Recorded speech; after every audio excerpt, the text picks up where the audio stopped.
En effet, la liberté d'expression est au cœur de tout processus de démocratisation depuis la Révolution française.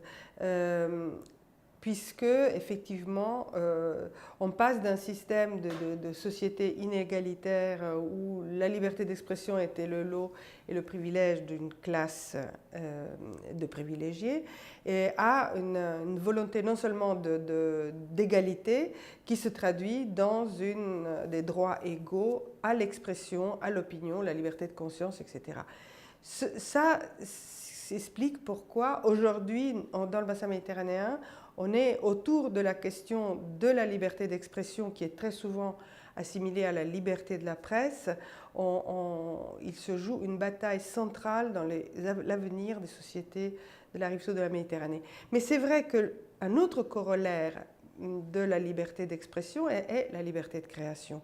Or, là, et les instruments internationaux de protection des libertés fondamentales sont un peu silencieux, mais aussi le paradoxe est que même la société civile est peu mobilisée sur la liberté de création. Or, la liberté de création est encore plus fondamentale, pour ainsi dire, puisque ça touche à un des éléments les plus fragiles et les plus essentiels des sociétés contemporaines, qui est l'artiste et l'art.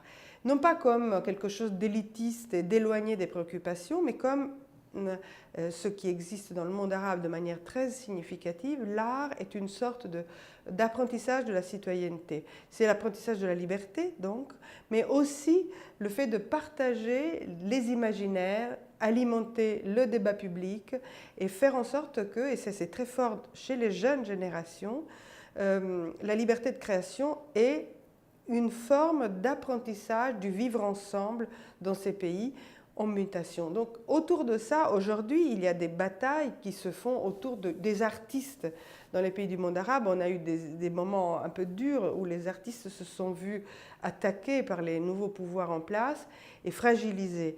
Et là-dessus, je considère que ce serait important que la société civile se mobilise davantage, non pas pour défendre des artistes individuellement, mais pour défendre une liberté fondamentale qui est la liberté de création.